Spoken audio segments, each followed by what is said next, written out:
Word to your mother, boys and girls. It's your boy, Sniper Wes, coming at you here from the oddsbreakers.com on Saturday, October the 12th, 2024, with some more free plays for you guys here today. Actually, I have 4 free plays for you here today. I'm going to give you a couple in college football, Kentucky, Vandy, Iowa State, and West Virginia. And then also on the ice, the Ducks and Sharks, and in the Canadian Football League, the Edmonton Elks and Calgary Stampeders. Like I said, my name is Sniper Wes. You can find me on Twitter or X at the Sniper Picks.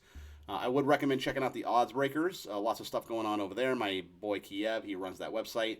And we have free picks, we have articles, we have a podcast, and all sorts of stuff over there at the Odds Breakers. I would recommend you checking that website out.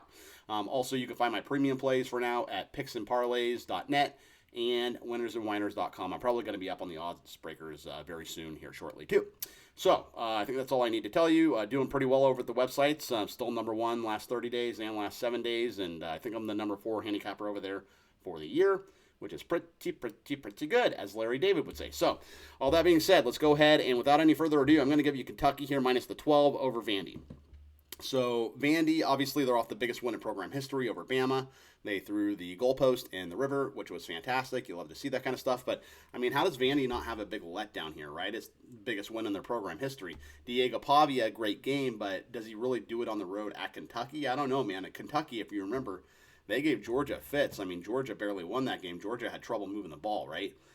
Kentucky, phenomenal defense, number 6 in the country, only allowing 243 yards per game. And Kentucky's off a bye, too. So, and they might not have even really looked forward to this game, but now that they beat Bama, now that, Vandy beat Bama, they want to beat the team that just beat Bama, right? They probably have some extra motivation there. So, I think they're going to win this by about 17 or more. And I'm going to take Kentucky minus the 12 over Vandy here, just simply based on all of those facts I just stated. So, also like Iowa State and West Virginia, under 53. So, Iowa State's 5-0, West Virginia's 3-2.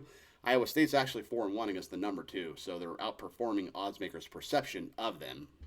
Rocco Bet, he's played pretty well for the most part. They beat Baylor last week 43-21. He was 16-25, 277 yards, 2 TDs, and 1 pick. But that yardage total was his season high. So, I mean, he's really not that good from week to week. But, West Virginia, they come in off a big win, too. They beat Oklahoma State 38-14 last week. They look really good on offense. But despite, both teams performing well last week offensively, I think there's going to be a little bit of regression. I think the total's inflated, so to speak. I'm going to take the under here, under 53. So, Iowa State, they're number 13 in the country. They only allow 271 yards per game, which is really good. And West Virginia, they only allow 130 yards per game on the ground, which is also very good. So I like the under here. I think it's a little inflated just due to last week's numbers with these two teams. Also on the ice, I like the Ducks and the Sharks over 6. So this is a late game. I think it's the last game on the board. So it's the season opener for the Ducks. They go up to NorCal to face the Sharks in the Shark Tank. The Sharks come in off a 5-4 overtime loss to St. Louis on Thursday.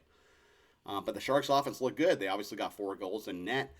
They had 29 shots on goal. But the thing is, they struggled defensively, right? They gave up 5 goals, and that's not very good. And I have a theory that when 2 bad teams come together, like these 2 teams are both, not predicted to be great this year. When 2 bad teams get together, overs tend to hit more often than not because, teams that aren't good, they don't play defense. And so overs tend to hit, at least in my opinion, in those types of games.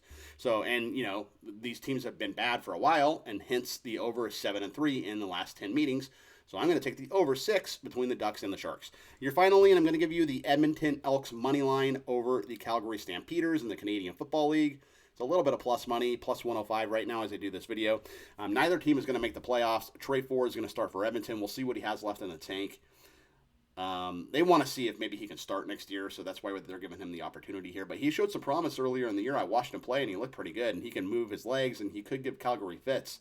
He's mobile, he can use his legs, and he can pick up the first down on second down, which is what you need to do in the CFL because you only get 3 downs, not 4 downs, right? So they get Matt Schultz starting for Calgary, but I'm not a big fan of Matt Schultz. And I think that the Edmonton Elks are going to roll here. I like the Elks at plus 105 on the money line. Let's go ahead and recap. I like Kentucky minus the 12 over Vandy. I like Iowa State, West Virginia under 53. I like the Ducks and the Sharks over 6. And I like the Edmonton Elks money line over the Calgary Stampeders. And that is going to be your free play video today, ladies and gentlemen. My name is Sniper Wes. Like I said, you can find me over on X or Twitter or whatever you want to call it, at the Sniper Picks. And please like and subscribe to this YouTube channel if you enjoyed the content. I will see you guys tomorrow with some more free plays, likely some NFL stuff and some baseball stuff too. I would have given you the baseball lean between the Tigers and the Guardians, but first of all, it's a premium play. I could have given you the side. My premium's on the total, but the game goes off too early. It's 1 p.m. Eastern, his first pitch. So I wanted to give you guys some later games so maybe you can get these plays in. Should you choose to tail me, which I would advise you do so because I've been crushing it lately. So I will see you guys tomorrow on another video. And until then, sayonara.